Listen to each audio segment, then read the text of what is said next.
कुछ वक्त पहले पंजाब कांग्रेस के प्रधान राजा वड़िंग ने एक प्रेस वार्ता की थी जिसमें ये बताया था कि किस तरह से पंजाब के कई शहरों और पिंडों से लोग निकलकर अच्छे जीवन की तलाश में विदेश जाते हैं और फिर किसी न किसी वजह से उनकी गुमशुदगी की खबर आती है।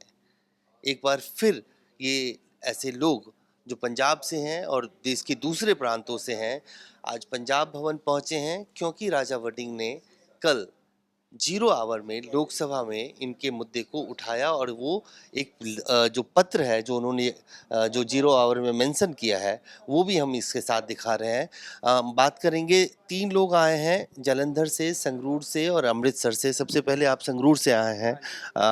ये कौन है आपके और ये कहाँ पे, इनके बारे में क्या जानकारी? ਇਹ ਮੇਰਾ ਬੇਟਾ ਹੈ ਜੀ। जी।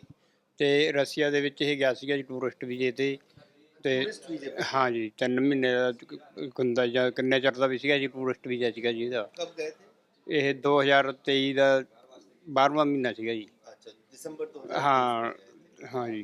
उस उसके बाद से कोई उनके बारे में पता जानकारी ਉਸ ਤੋਂ नहीं? ਬਾਅਦ 3 ਮਹੀਨੇ ਸਾਡੇ ਗੱਲਬਾਤ ਹੋਈ ਹੈ ਜੀ, ਉੱਧਰ ਉਹਨਾਂ ਨੂੰ ਫੌਜ ਦੇ ਵਿੱਚ ਲਿਆ ਗਿਆ ਜੀ तो ਮੁਰਗਰ ਕੇ। टूरिस्ट वीजे पे गए तो फौज में कैसे भर्ती हुए? ਪਤਾ ਉਧਰ ਸੇ ਕੁਛ ਮੁੰਡਿਆਂ ਨੇ ਉਹ ਕਰ ਲਿਆ ਜੀ, ਜਦੋਂ ਗਏ ਨਾ ਘੁੰਮਣ ਫਿਰਨਾ ਕਿੱਦਾਂ ਵੀ ਕੋਈ ਨਾ ਕੋਈ ਗਾਹਾਂ ਦੀ ਗਾਹਾਂ ਤਾਲੁਕਾਤ ਹੋਇਆ ਕਿਸੇ ਨਾਲ ਤੇ ਏਦਾਂ ਉਹਨੂੰ ਭਰਤੀ ਰੱਖਿਆ ਗਿਆ ਜੀ। कब से इनके बारे में कोई जानकारी नहीं है? कब से? हमको इसकी जानकारी 1.5 साल हो गया जी। 3 ਮਹੀਨੇ ਸਾਡੇ ਨਾਲ ਗੱਲਬਾਤ ਹੁੰਦੀ ਰਹੀ ਆ। 3 ਮਹੀਨੇ ਇੱਕ ਤਨਖਾਹ ਭੇਜੀ ਇਹਨਾਂ ਨੇ। 3 ਮਹੀਨਿਆਂ ਤੋਂ ਬਾਅਦ ਡੈਡੀ ਜੀ ਕਹਿੰਦੇ ਸੀ 15 ਦਿਨ ਲਈ ਸਾਨੂੰ ਅੱਗੇ ਬੁਲਾ ਰਹੇ ਨੇ ਕਿ ਅਸੀਂ ਫਿਰ ਤੁਹਾਡੇ ਨਾਲ ਫਿਰ ਆ ਕੇ ਗੱਲ ਕਰਾਂਗੇ ਤੇ ਨਾਲੇ ਤੁਹਾਨੂੰ ਅਸੀਂ ਪੇਮੈਂਟ ਆ ਕੇ ਭੇਜਾਂਗੇ। 15 ਦਿਨ ਦੀ ਬਜਾਏ ਜੀ ਹੁਣ ਤੋਂ ਬਾਅਦ ਫੋਨ ਵੀ ਉਹਨਾਂ ਦੇ ਉੱਤੇ ਫੜੇ ਗਏ। ਸਾਡੇ ਕਹਿੰਦੇ ਕਿਸੇ ਨਾਲ ਕਹਿੰਦੇ ਬੰਦ ਹੋ ਜਾਣੀਆਂ ਨੇ, ਸਾਨੂੰ ਤਾਂ ਇੱਦਾਂ ਕਿਹਾ।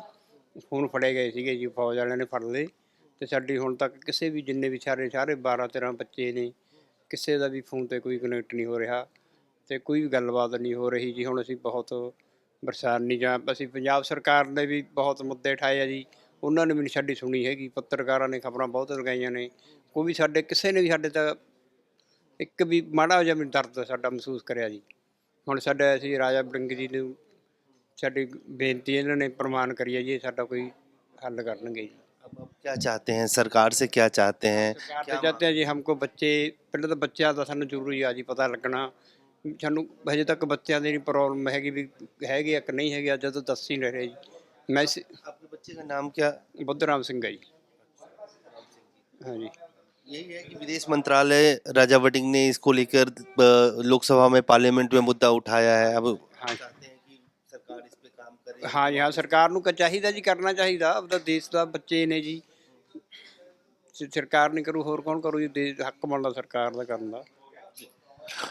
आपका नाम क्या है? मेरा नाम गुरमेल सिंह है जी।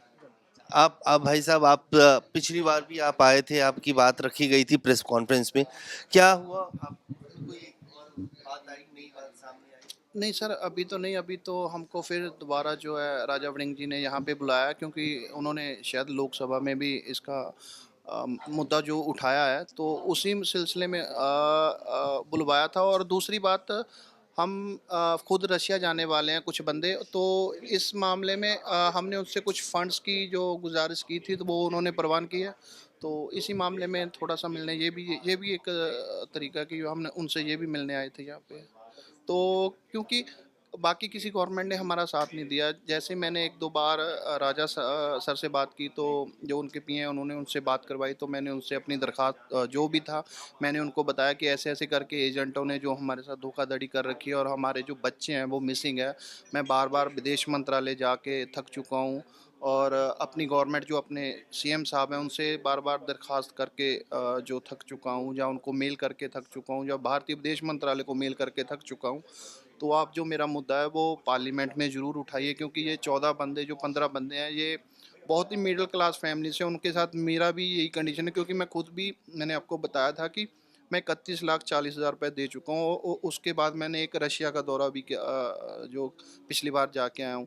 तो अभी जो मेरे हाथ में या मेरी कंडीशन कुछ ऐसी है कि ना तो मैं फाइनेंशियली सपोर्ट, इस वक्त बहुत ही पतली हालत हो चुकी है मेरी। तो ये भी एक कारण है कि मैं राजा सर से फिर से जो मिलने आया हूँ यहाँ पे, कि मुझे एक फाइनेंशियली फंड्स चाहिए और टिकट वगैरह जो चाहिए था, तो उन्होंने इसमें हामी भरी है, तो वो उन्होंने कहा था कि अगर आपको भेजना पड़े, दोबारा भेजना पड़े तो वो सारा बंदोबस्त करेंगे।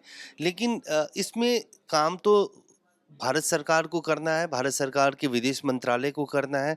क्या उनमें से विदेश मंत्री से या सरकार के भारत सरकार के अधिकारियों से बातचीत हुई है? सर मेरी लगातार 4 से 5 बार मीटिंग हो चुकी है। जॉइंट सेक्रेटरी जो हमारे चरणजीत जी हैं एमईए के, तो उनसे, और जॉइंट डायरेक्टर जो हैं एमईए के राकेश पांडे जी, तो उनकी ओर से हमको मेल आता है, उनकी ओर से हमको जवाब आता है। तो अभी हमने एक लॉयर की मांग की कर रखी थी, पिछले 10-15 दिन में से मेल लगातार कर रहे थे।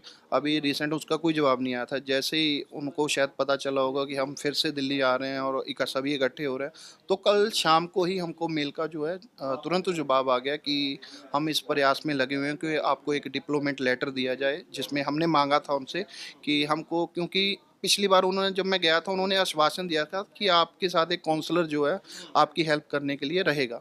तो मगर जब वहाँ पे पहुँचता हूँ तो वहाँ पे हालात बिल्कुल ही अलग हो जाते हैं कि जो हमारा भारतीय दूतावास मॉस्को है उसने हाथ ही खड़े कर दिए कि हम आपकी कोई हेल्प कर ही नहीं सकते, ना तो हम मैंने जब उनको बोला कि ये सभी लोग रशियन जानते हैं, मेरे को रशियन बोलनी नहीं आती, तो ये जब इंग्लिश जानते भी हैं थोड़ी थोड़ी ज़्यादा, तो ये बोलते ही नहीं है, ये रशियन ही बोलनी शुरू कर देते हैं आगे से, ताकि ये दूसरी कंट्री का बंदा है, यहाँ से परेशान होकर वापस चला जाए, इसको कोई जानकारी या कोई मुआवजा वगैरह जो है ना देना पड़े। तो तो यहाँ से नौकरी के लिए जाते हैं, वहाँ पे सेना में भर्ती हो जाते हैं, फिर वो उनकी उनके बारे में कोई ट्रेस नहीं होता है, कोई गुमशुदगी हो जाती है, कोई पता नहीं चलता है, उनके घर वालों से जैसे ये कह रहे हैं कोई संपर्क नहीं है, आपके जो भाई हैं उनसे आपका कोई संपर्क नहीं है, तो ये क्या हो रहा है? सर ये जो मेन मेन चक्कर था, ये लैंग्वेज का डिफरेंस था। मैंने पहले बोला कि उनको इंग्लिश आती है मगर वो बोलते नहीं हैं, वो सिर्फ रशियन बोलते हैं। अगर कोई डॉक्यूमेंट साइन करवाना है वो भी रशियन लैंग्वेज में होगा, जो ना मुझे समझ में आएगा, शायद ना आपको समझ में आएगा, क्योंकि जब तक उसको ट्रांसलेट नहीं मारा जाएगा उसमें पता ही नहीं चलेगा लिखा क्या है। तो जो जितने भी ये बच्चे गए हुए हैं, एक तो ये थोड़े से पढ़े लिखे, थोड़े पढ़े लिखे हैं, यानी कि कोई 8वीं पढ़ा है, कोई 12वीं पढ़ा है, तो इतने सक्षम नहीं है कि ये मोबाइल से ट्रांसलेट मार सके। एक तो नए नए गए थे, वहाँ पे जाते वक्त ही इनको जो है कॉन्ट्रैक्ट करवाया गया है, किसी को कुछ बोल दिया गया है, ये तुम्हारे काम के ये रिलेटिव है, या गार्ड के रिलेटिव है, या पोस्ट गार्ड के रिलेटिव है, या तुमको बाग में काम, खेत वो तोड़ने हैं, सेब वगैरह तोड़ने हैं उसके लिए है, या गार्ड्स की नौकरी के लिए उसके लिए। ये बता के उन्होंने कॉन्ट्रैक्ट तो करवा लिए, कॉन्ट्रैक्ट थे रशिया भाषा में। तो मेन डिफरेंस ये रहा सबके फंसने का, कि वो जो कॉन्ट्रैक्ट था वो रशिया भाषा के, वो जब ले गए और उन्होंने मिलिट्री में जमा करवा दिया, तो बकायदा इनको मिलिट्री लेने आती है वहाँ से, इनके होटल से, जो दुष्यंत है, सुल्तान है और सुमित है। और यहाँ पे जो एजेंट है जो उनको भेज रहा है उनके खिलाफ कार्रवाई हो, इसके लिए आप लोगों ने कोई प्रयास किया? सर मैं जितना डाटा इकट्ठा करके लाया था रशिया से, मैंने ऑलरेडी विदेश मंत्रालय को दे चुका हूँ। तो अभी तक मेरे को 3 महीने वापस आए को हो चुके हैं, मगर उन्होंने अभी तक कोई प्रयास इधर ना किया है, ना ही उधर किया है, क्योंकि मैं उधर भी लिख के कंप्लीट जो है एम्बेसी में और उनके पुलिस स्टेशन में दे चुका हूँ। तो आसपास के पिंड के कितने बच्चे ऐसे हैं जो इस तरह से फंसे हुए हैं वहाँ पे? हम तो जी, हमारा बेटा है ये, केस का भरा है कि जो आए ने कि जो ਅੰਮ੍ਰਿਤਸਰ से ਤਿੰਨ बेटे का जी, होर तो कोई पता नहीं जी, हजे हमको जानकारी नहीं का, और भी होएगा एक दो। पंजाब से हूँ मैं। सर पंजाब से, क्या नाम है आपका? सरबजीत सिंह जी। सरबजीत सिंह जी, आप यहाँ से जब गए थे फिर क्या हुआ, कैसे, आप थोड़ी सी अपनी कहानी बताइए। यहाँ से तो हम लोग अप्रैल में गए थे जी 2024 में, और हमें ये बोल के ले जाया गया था कि यहाँ कोरियर कंपनी का काम है और 60 से 70 हज़ार आपकी सैलरी है। तो यहाँ से 18 लोग हम लोग गए थे। वहाँ से ये फर्जी कंपनी बना के एक मैनेजर भी साथ में लाए थे, ये रशियन मैनेजर। तो वहाँ पे हमें जाते ही एयरपोर्ट पे मतलब अपने कंट्रोल में ले लिया गया और एक बिल्डिंग में ले गए, जहाँ हमसे इन्होंने 14 अप्रैल को कॉन्ट्रैक्ट साइन करवाए, और उसके बाद 8-10 दिन वहाँ पे रख के फिर हमें रस्तों भेज दिया। तब हमें पता चला कि हम लोग आर्मी में भर्ती हो चुके हैं, क्योंकि रस्तों में इनका ट्रेनिंग सेंटर था, वहाँ पे ट्रेनिंग देते थे ये आर्मी वालों को। तो हम लोगों ने 3-4 दिन मना किया, लेकिन उन्होंने बोला कि आप कॉन्ट्रैक्ट साइन कर चुके हो, आप क्विट नहीं कर सकते हो, अगर आप यहाँ से भागते हो तो हम लोग आपको गोली मारेंगे, इसमें कोई दो राय नहीं है। तो उसके बाद हमें 20 दिन की वहाँ पे ट्रेनिंग दी गई और उसके बाद हमें यूक्रेन भेज दिया गया, कीव साइड पे। वहाँ मकेव का जगह है एक, उसके आगे 50-60 किलोमीटर आगे थे हम। कृष्णा गौरव का करके जगह है कोई, और रेड हिल एरिया पड़ता है वहाँ पे। 10-12 किलोमीटर हमने कवर करके दिया है इनको। तो हम टोटल तो 23 लोग थे, उसमें से एक की डेथ हुई है और 21 लोग वापस हम लोग आ चुके हैं। एक वहीं पे है, उसके हाथ ब्लास्ट हुए हैं, ग्रेनेड जो है फट गया था, तो दोनों हाथ उसके ब्लास्ट हुए। कितने दिन तक आप लोगों को रखा और उसके बाद वापस जाने यूक्रेन में जी, दिया? आप यूक्रेन वापस आए कितने दिन आप वहाँ जी आप लगा लो मई शुरू से लेके मई हाफ से लेके और सितंबर 20 तक हम युद्ध में थे। और उसके बाद जब वापस आए युद्ध से तो उन्होंने कहा कि आप अब अपने देश वापस जा सकते जी, ये मोदी जी का हम बहुत धन्यवाद करते हैं। इन्होंने अगस्त में ये गए थे और लास्ट टाइम इन्होंने पहले भी 2-3 बार गए थे, लेकिन वो सुन नहीं रहे थे आगे आर्मी वाले। तो अगस्त में 24 में लास्ट टाइम ये गए थे और फिर इन्होंने बोला था कि हमारे जितने भी भारतीय हैं ये वापस बुलाए जाएं। तो चलती हुई जंग में से हमें वापस बुलाया गया था वहाँ से। तो उसके बाद हम लोग चलो वापस आए। एजेंट्स ने कार्ड बना रखे थे तो हमें तो पता ही नहीं चला, वो सैलरी उसमें आती थी वो निकाल लेते थे। और ये सब पैसों के लिए ही उन्होंने किया है, गेम थी उनकी पैसों की। ये जो कहा जा रहा है कि कुछ लोग जैसे दूसरे पंजाब के दूसरे पिंड से इलाकों से गए हैं जी तो उनके बारे में कोई जानकारी नहीं है, उनका जी, क्या हुआ? क्या लगता है क्या हुआ? ये जो पंजाब के 3-4 लोगों की आप बात कर रहे हो, ये हमसे 3 महीने पहले गए थे। और जब हम लोग जहाँ पे हमें भेजा गया था बिल्कुल फ्रंट लाइन पे, तब वहाँ 50% जो है वो वॉर जो है मतलब 50% चल रही थी, 50% ख़त्म हो चुकी थी उस जगह पे। तो जो हमसे 3 महीने पहले वहाँ गया था उसका क्या हाल हुआ होगा, क्योंकि वहाँ पे ना तो घर हैं कुछ, बस ऐसे ही पड़ा हुआ है सब उजाड़, और घर जो है मिट्टी बने हुए हैं। बहुत बुरा हाल है वहाँ पे, पानी भी नहीं है पीने को, खाना तो बहुत दूर की बात है। बहुत तकलीफ से गुजरे हैं। बहुत ज़्यादा। एक तो फ़ोन भी ले लेते हैं वो, जब हमें उन्होंने यूक्रेन भेजा तो यूक्रेन एंटर होते ही हमारे फ़ोन जो हैं वो पकड़ लिए गए और हमें सिर्फ वहाँ से अपनी गन और कुछ ग्रेनेड, गोलियाँ और 4 दिन का खाने का सामान, बस वही दे के आगे भेजा गया। तो उसके बाद कुछ नहीं, वहाँ खुद ढूंढो खाओ और बस बहुत बुरे हालात से गुजरे हैं। घर वालों से बात नहीं हुई 5.5 महीने 6 महीने। उन्होंने तो मतलब सोच रखा था कि पता नहीं है भी नहीं है।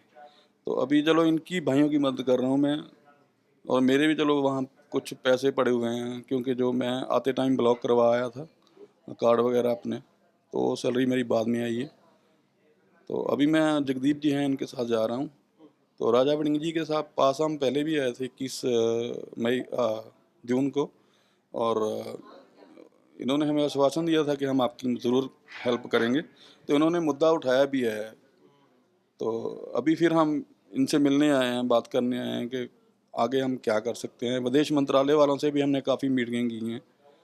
तो अभी देखो रशिया गवर्नमेंट जो है वो बोल रही है कि मिसिंग है, तो ये हमारे जो कॉन्सुलेट हैं या विदेश मंत्रालय वाले हैं ये भी बोल रहे हैं कि मिसिंग है, क्योंकि जब तक वहाँ जंग बंद नहीं हो जाती तब तक कुछ कहना मुश्किल है। तो बहुत बुरा हालात है जी, बहुत। अभी तो ये है कि गवर्नमेंट से भी यही अपील है कि जितनी जल्दी हो सके उन जो भाई वहाँ फंसे हुए हैं उनको बुलाया जाए वापस। तो साफ तौर से आप देख सकते हैं कि कितने ऐसे लोग हैं जो फंसे हुए हैं जिनके बारे में राजा वड़िंग ने सवाल उठाया है संसद के अंदर, और अब उन सबको इंसाफ मिले, उनके घर वालों तक उनकी बात पहुंचे, ये पता चले कि जो 2-2 ढाई-ढाई साल से जो ट्रेसलेस हैं ऐसे लोगों को वहां तक कैसे पहुंचाया जाए, उनके घर वालों से कैसे मिलाया जाए, इसके लिए लगातार प्रयास जारी है। कैमरामैन फिरोज के साथ अजय झा, दैनिक सवेरा, दिल्ली।